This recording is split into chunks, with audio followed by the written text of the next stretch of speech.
Hey friends, today on Gardening with Creekside, we are back in my mama's garden for a beautiful garden tour of her predominantly dry shade garden. You are in for an absolute treat. I cannot wait to share this space with you. Again, we have been here several times before. She is always very gracious to allow me to come and take tours of her gardens so that I can share them with you. Even though she and I live very close to each other, our gardens are vastly different. They have been in their house for 45 years now, built their house in the late 70s, and so she has a very mature garden that is completely surrounded by pine trees, predominantly pine trees, and then there are some poplars and maples and those kinds of things in here as well. I, of course, built our house in the middle of a wide open field, so I have tons and tons of sun, very little shade. She has the exact opposite. We have a lot of irrigation in our flower beds and in our gardens. She has zero. So if you have a dry shade garden, then this would be a great inspiration for you, even if you're in full sun like me.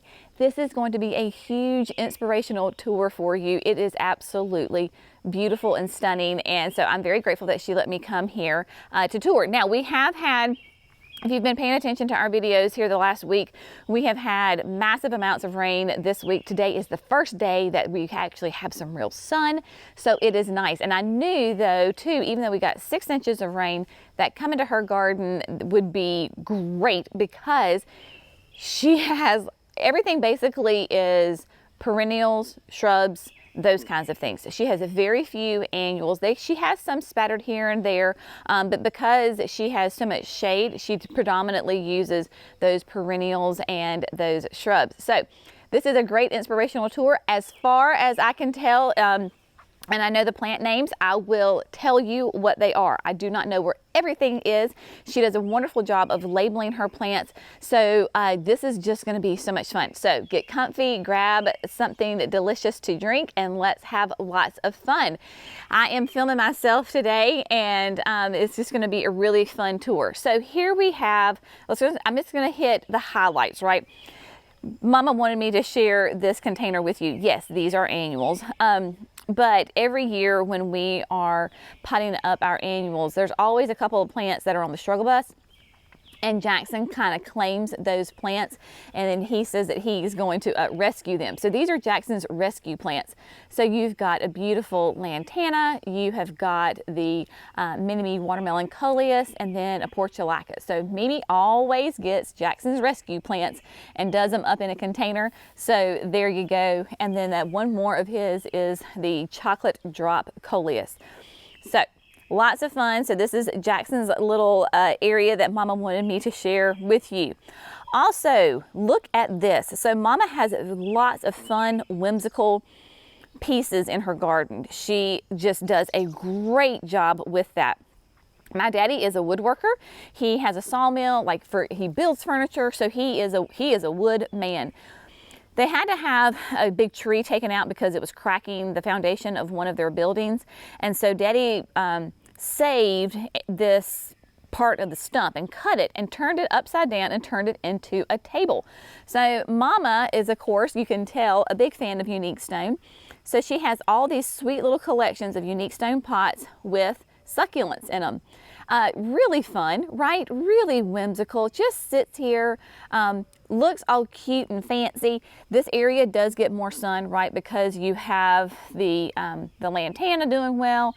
The succulents here are doing well. So she knows what her pockets of sun are, and she enjoys them and has fun. Like, look at Daddy's old boots, right? She took a pair of his old work boots and turned it into a cute little planter, again, with the little hens and chicks in there. There you go. Lots of fun. Now, this beautiful container is an endless summer hydrangea that she has had for forever. She did not cover it during all the different freezes, and it has done gorgeous. I mean, it is spectacular. We were talking, and she did say that when the blooms begin to fade, that she is going to go ahead in there and trim it back. And this woman is not afraid to prune her plants. That is where I got a lot of my tenacity and just, you just go for it. These plants can handle it.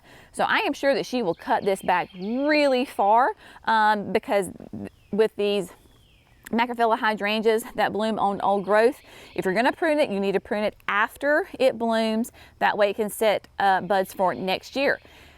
I've talked a lot about feather falls, the carex. Look at this. She has a beautiful one here in the bottom of the hydrangea, and it is doing great. Beautiful, beautiful feather falls. This is a type of sedge. So there you go. Now, we're going to spin around here. So again, Mama has been gardening. Mama was a teacher. She was a first grade teacher for many, many years. She retired, and then that's when she really began gardening. And that was 13, 14, 15 years ago. And that's when she really started developing her gardens. It is, like I said, dry shade that has pockets of sun, but nothing is on irrigation. And so if it receives water, it is supplemented water that she hand waters. When you come down their driveway, you get this beautiful little nugget that is just looking fantastic right here. She keeps this area open because they have a Doberman. You'll probably see Rosie around here somewhere. But also she has grandkids. So when they ride their scooters and their bikes, this is their safe place that they can go, and the pine needles will slow them down. They have given up on grass because as the years have gone on, they have gotten less and less sun. So a couple of years ago, they just eliminated all the grass completely, and it has done really well for them. This beautiful dogwood that is blooming is an Empress of China Kusa dogwood.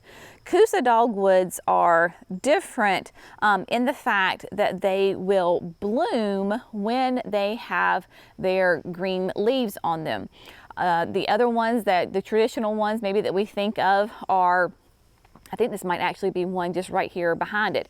They will bloom in, of course, early spring, and they bloom first and then flush out with their leaves. Well, the Kusas are the opposite. They're later bloomers, but look at that. Is that not just beautiful, beautiful? You will notice that Mama also has a lot of these wind sculptures. These are Lyman Whitaker. She got them, has collected them over lots of years, but these beautiful wind sculptures that just with a little bit of wind, they will spin.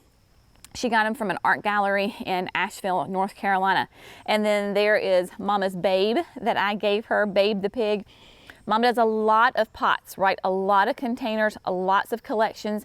She does deal with voles, and so she has to do a lot of pots sometimes, especially in areas that are problematic. Look at this. Look at that sweet little collection right here. So she'll put some annuals in there, right? So she's got the new Surefire white begonia in here, but then everything else is either like a hosta, a euchera. The one in the back, she has got a Japanese painted fern, an epimedium. So she finds all these fun pots, a lot of blues. She'll do a lot of blues, puts them in there, and here's Rosie. So you'll see sweet little Rosie. So there we go. But puts them together and then uses a lot of stumps, pieces of logs that, when Daddy was sawing lumber or whatever, little pieces that are left over. So she'll put her pots on those so that they are raised up. So again, this is a fantastic inspiration of maybe you don't have a dry shade garden whatsoever, but this little nugget right here is great. You can do this in any garden, whether you're sun, shade, hot, dry, it doesn't matter what kind of garden you have. This design tip is fantastic. So use what you have around you. That's what Mama does, and I love it. So they have a lot of different wood just because of what Daddy does, and so that is what they use. And then this bed she has really developed over the past couple of years. This is epimedium, like we've talked about just a couple of times, and epimedium is a beautiful dry shade perennial. It is predominantly evergreen, and it will do really light, airy flowers on it, but she uses that as a border for this bed. Again, you're going to see tons of eucharas and hostas in here. She has, this might look familiar if you can, hopefully it'll show up, the white by the gate with the trellis. I totally stole this idea from her. So this is the exact same trellis that I had at my house. Got it from the same place, store on Etsy. And so, yeah, she and I have matching white by the gates with the trellises. Florida sunshines, so she really wanted to bring something in here to bring lots of pops of color. Clearly she does get enough sun because she'll have some daylilies throughout. So it's all about kind of watching and experimenting and moving and playing with your plants, because that is definitely a lesson that I have learned from my mama is do not be afraid to try something. Experiment. If something doesn't work, just move it, right? So just gardening, you're not going to get it right the first time. There's no such thing as perfect. You're constantly moving, constantly trimming, constantly analyzing your garden. She is a master at that, and her garden reflects that. So this little area is so much fun, beautiful, love it. So let's move on over and look at another piece. Within the last year or so, probably maybe the year or 2 years, Mama has extended this flower bed. This is in their backyard underneath what I just call a traditional dogwood, right? And so this bed all throughout here has been here basically my entire childhood. So inside is filled with azaleas. These are your old traditional azaleas, bloom once a year in the spring, and then they are beautiful evergreen for the rest of the season. So here she brought in just some rocks that, you know, again, that she finds out and about. She didn't buy these, she just goes and finds them out in nature, and then has really developed this, like I said, within the last year or two, extending this out and putting in some perennials, and just a beautiful collection, right? So here she has a little bit more brand new epimedium. She's got like a ghost fern. There's a stilbees in there. She has got a beautiful grass. She has, like I said, a lot of times she will label these things. This is, okay, so here we go. This is silk tassel. It is a carex, and a friend of hers does pottery, so she would get these from her. I'll show you some other ones that she has started, Mama herself has started making. But I love that she will put names on here, so that way we know exactly what they are. Mama does deal with voles, and so we've talked about this before when we have visited her garden.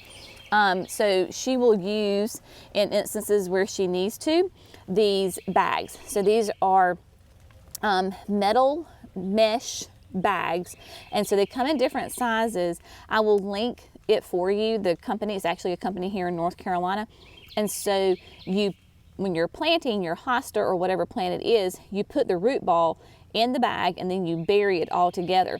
And then you leave a little bit of it exposed, so that way the voles, when they're coming, they can't get through here. It's very pliable, and yeah, so she has had great luck with that. But look, like a Japanese painted ferns, just beautiful. She's got tons of Lenten roses and hellebores in her gardens, so she has brought some over here that are just doing really, really well. And then because she has to hand water, right? She collects her rainwater.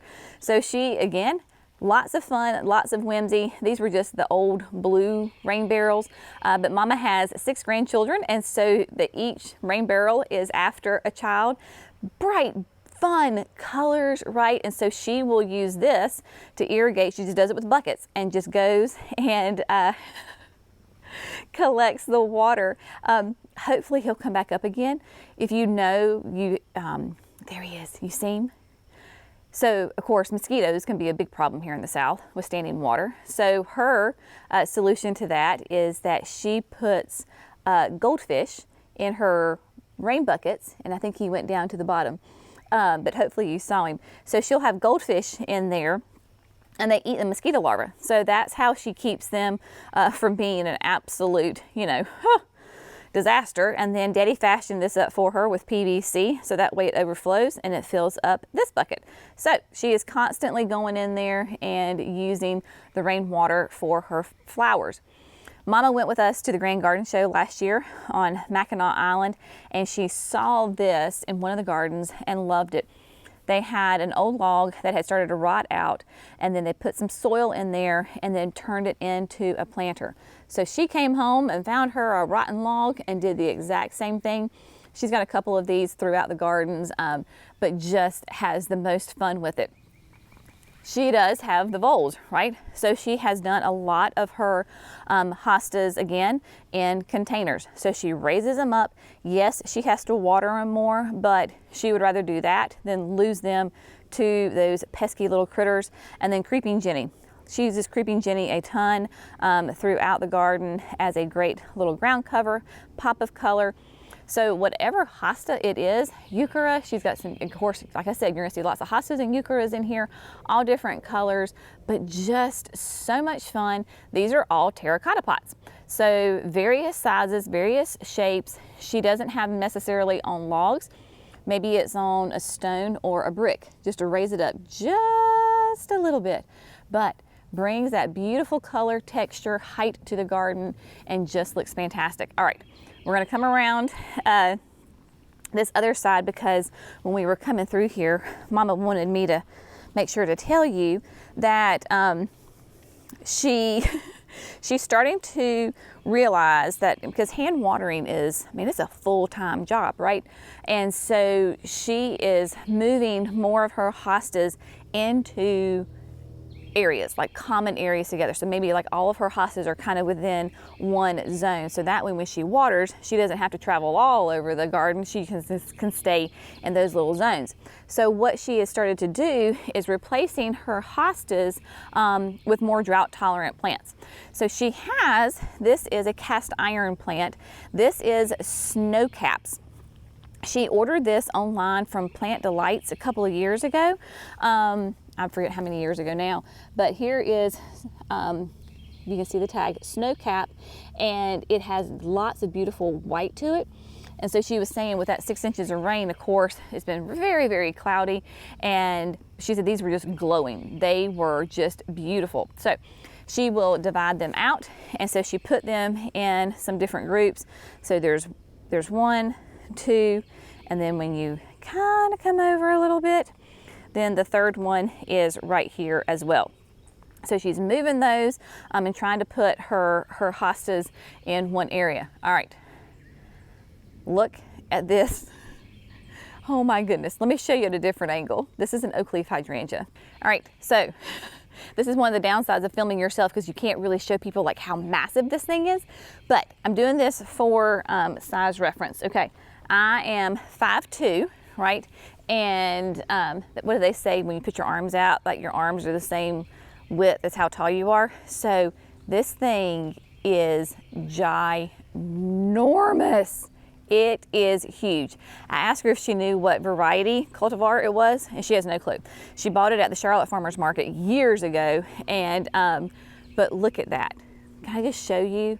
See how big that is? And then she has this is an Edgeworthia right here, but massive, absolutely massive and gorgeous, and just fills up this space. I can see that she has pruned it before, because I mean, sometimes you just gotta kind of keep it somewhat contained, but just an absolutely beautiful specimen of an oak leaf. And this is what I tell you, people, when you're planting your oak leaves, make sure you know how big they're going to be and just give them the room to do that. Edgeworthia paper bush is just, this thing is fantastic, and she's got multiple Edgeworthia. This is another one right here. It will bloom in the late winter and has the delicious fragrance to it, but it has great, beautiful foliage and texture to it.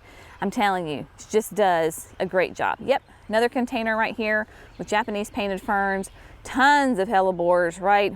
Solomon seal. It's just wonderful. Now, okay, we're gonna pan over here just to get an idea. Like, look, y'all, is this just not like a little garden oasis right here? Just absolutely stunning and beautiful.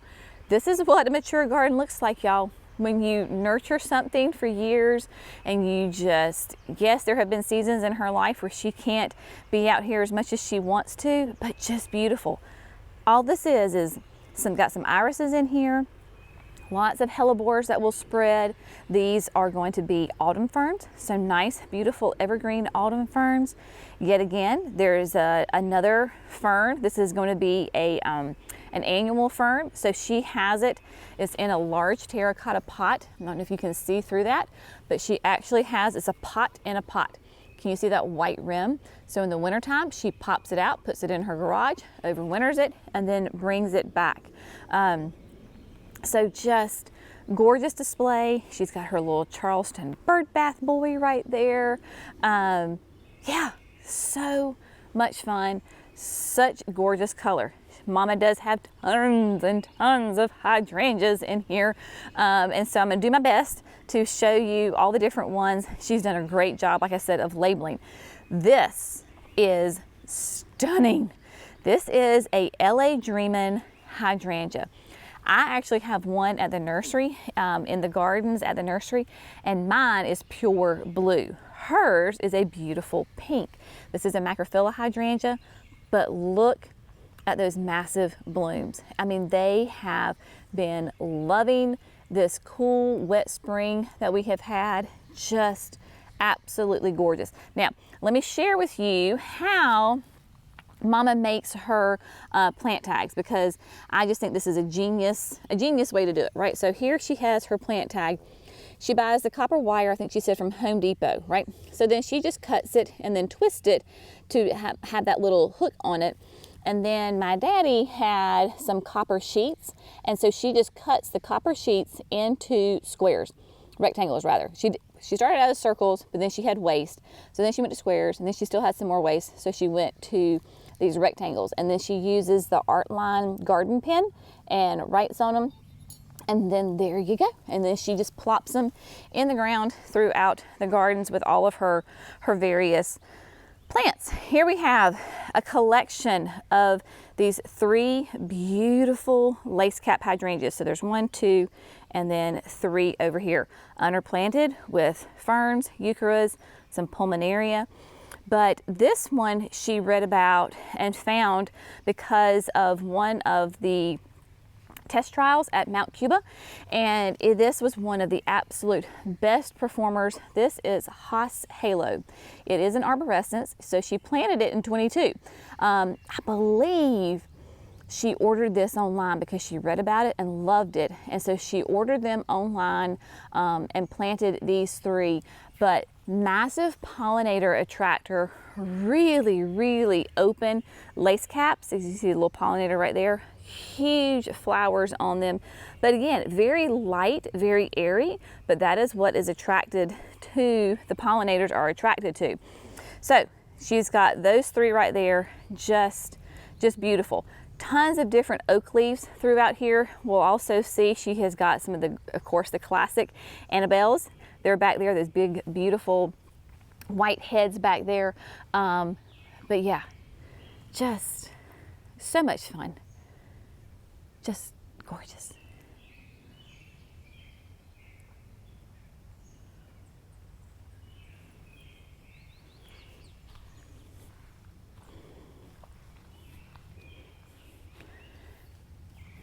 Here we have, this is like a little gazebo that my daddy built Mama, and I'll never forget, Daddy was building this when we found out we were pregnant with Jackson. And so he was actually putting the roof on, and I came and I told him, I was like, Daddy, we're having another baby. And so that means that this would be about 14 years old. And this is Confederate jasmine that she has on this. There are only 2 plants, y'all. 2 plants on this thing.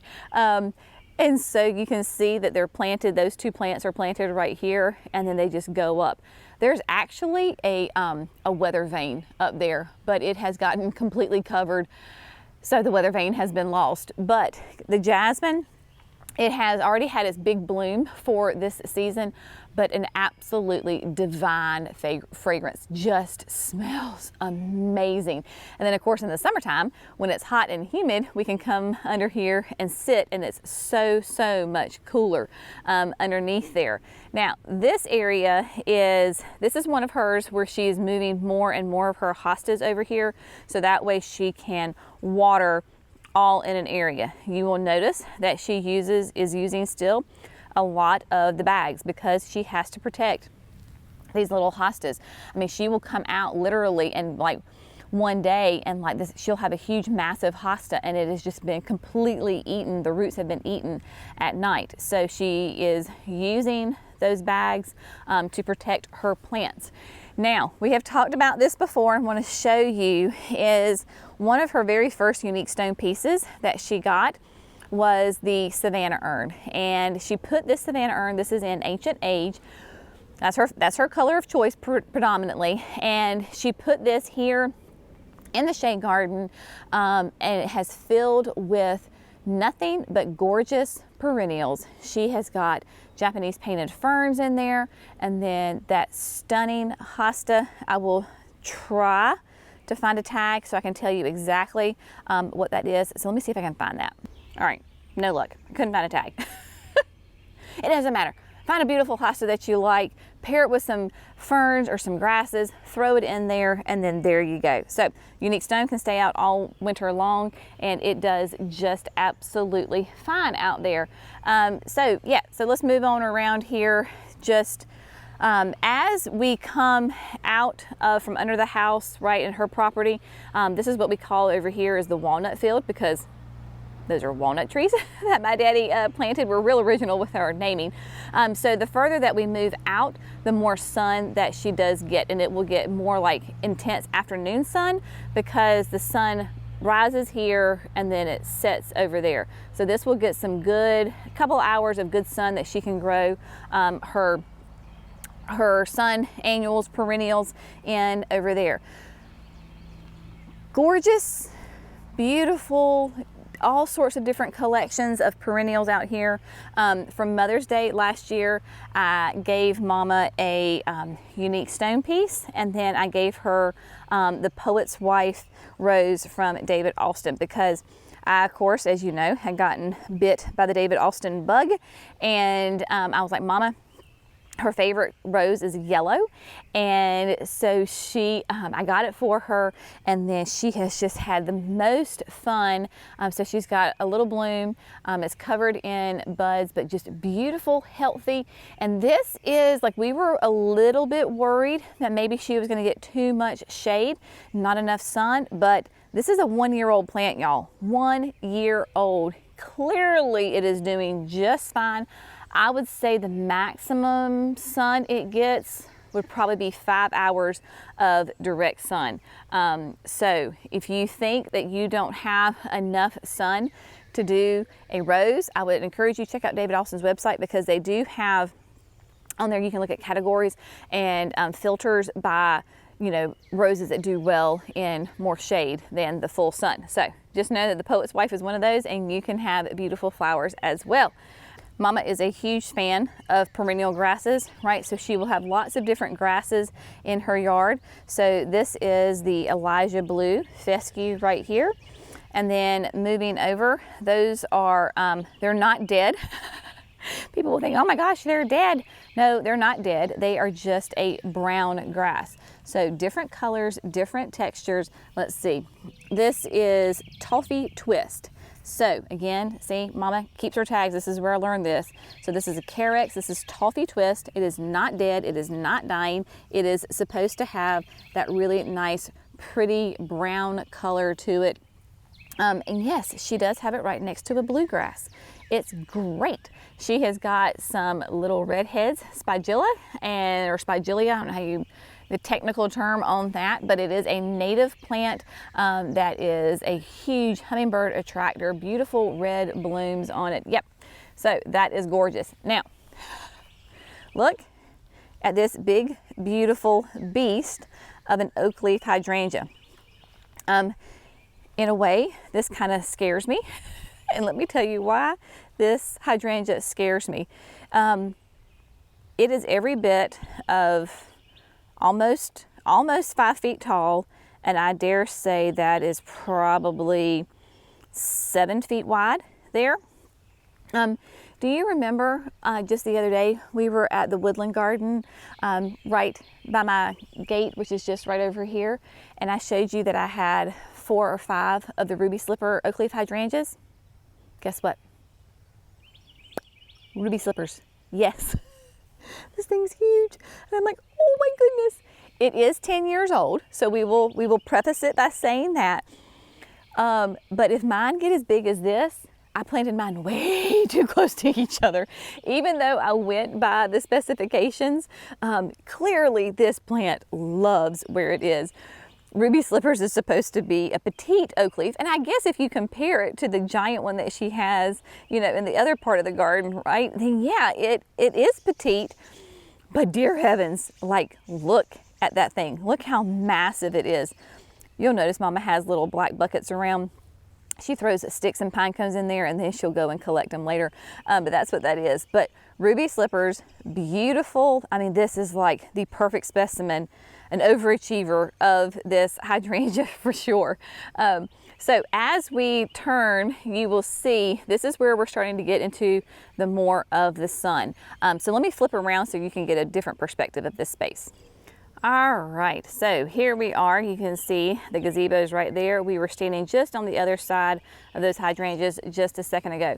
But yes, this is where, if she's gonna have sun, this is where it is coming down the wood line, and she'll have her irises and her daylilies and some panicle hydrangeas and she's got a summerific hibiscus right here. So, okay, let's go through the big hydrangeas first.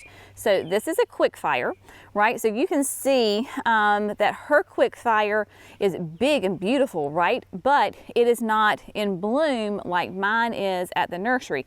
Again, that's probably a little bit of a sun issue. Mine gets more sun, so it is more, quote, advanced than hers is right here. So, and she wanted me to make sure to tell you that all 3 of these hydrangeas, so there is an oak leaf, a phantom, and then oh shoot, what did she say that one was? A limelight. I'm pretty sure she said it was limelight on the end. They all got whacked really far down this spring. So all that you see is new growth on here. But yeah, so sun, beautiful, like Mexican feather grasses in here. She's got muhly grass. She's got beautiful Amsonia. Russian sage, lavender, echinacea. Look at this lavender. Is it not just beautiful right there? Beautiful, and it smells divine, y'all. And then lantana. This is, I believe this is Miss Huff, and Miss Huff is of course that perennial lantana. Mine, you know, got massive and huge, and I had to end up taking it out. But she has Miss Huff right here. Then, like I said, of course, the hydrangeas. No, that was not a limelight. That is, no. That's not. Hang on, let me show you the tag because that is completely not right. All right, I knew that was not right when I said it. So it is Double Delight's Stargazer. And you know what it reminds me of when I'm sitting here looking at it, especially on the other side? Remember when we were on Mackinac Island last year for the Grand Garden Show, and we did the tour with Jack Barnwell of the cottage, and he had that hydrangea? This is what that reminds me of. Not quite the same, but it very much does remind me of that hydrangea. I'll link that video for you, but that's what it reminds me of. Let me flip back over there and let me show you exactly what those blooms look like. All right, I'm gonna try to get in there as close as I can because the lantana's right here. But see how it has those really big open petals on it? It is a panicle. It's what we call a lace cap panicle. Real open, airy habit on it. So it'll stand up nice and tall with the sun, the rain rather. But yeah, so that's what it kind of reminds me of. She's got some beautiful blackberry lilies right here that are getting ready to pop out in color. But she just has really a fun, basically this consists of 2 beds. She has just a natural path down the middle, and then she plants on both sides. So she's got cannas in here, more lavender. I wish y'all could smell this. It is just, oh my gosh, that lavender smells so good. Over here, she's got penstemons and catmint, nepidas, lots of nepidas, nephophias, more of the blackberry lilies, the agastache, and this is the lesser catmint, and I hate that name because it makes you think it's not a very good plant. It's an amazing plant. So this is a nepida, a white one, huge pollinator attractor. You can see we've got a little sweet little honeybee on there. She, of course, is right next to more lavender, that agastache that is blooming, echinaceas, like I said, lots of grasses and fennels. So she does a lot to support, of course, her pollinator populations, her butterflies, and all these host plants for all of these beautiful, beautiful little creatures that we want to have in the garden. Daylilies. She too has a blue chiffon Rose of Sharon standard. So she and I actually put our blue chiffons in at the same time. So this just kind of shows you, though, the difference where even though we are literally just a couple hundred yards apart from each other, where she has less sun and this probably receives a little bit less water than what mine does. Mine is in full, like all day sun, really hot, intense area, even though, and then mine gets probably a little bit more water. Mine is probably almost double that size, right? And so again, it's just the difference in the gardens. It's the difference in location. So you can have the exact same plant, whether it's just a couple hundred yards from each other or even a couple of feet. If the conditions are a little bit different, the plants are going to respond differently. So it's just an interesting little side note on that. But then I do adore, right? She's got liatris back here. So that liatris is that beautiful purple, the spikes in there with echinaceas, all sorts of fun little echinaceas. This is her Fairy Trail Bride, I believe, hydrangea that she has in the blue pot. Of course, the daisies, right? And the spireas and the more of the nepeta and beautiful, beautiful pieces of plants and colors and textures in here as she goes along. It is just a beautiful, beautiful garden. This grass, because I know somebody's going to ask what this grass is. Beautiful variegated grass, and then clearly this has been here for a while because the tag's a little faded. So let me look at this. Moonlight, miscanthus. So yeah, I'm pretty sure that says morning light. Morning light? Yeah, morning light miscanthus. So there you go on that. But she has just a beautiful space in here. So I would encourage you, if you can do garden tours. A lot of garden clubs will host like a garden tours throughout the season.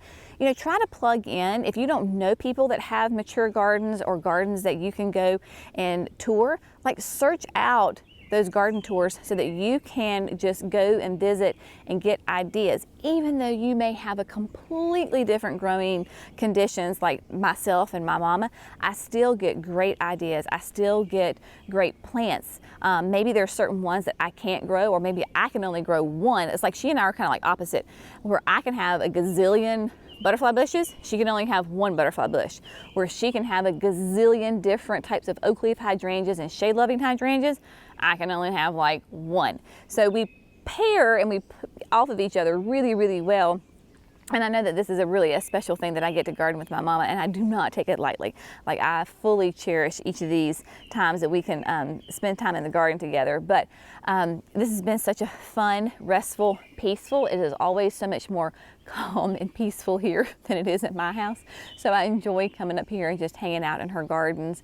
It is a delightful, beautiful space. So I hope you have found this fun and informative, and if inspirational. Just have fun, y'all. Get out there in your garden and just know that gardening is a long-term sport, right? So if you're just now getting started in your garden, don't look at this and think, oh my gosh, I'm supposed to have this. No, this has been 45 years, the whole garden in development, and really, like I said, probably the last 20 years that she has been really kind of developing this. So have fun, talk to your friends who have been gardening longer than you. They are a wealth of information.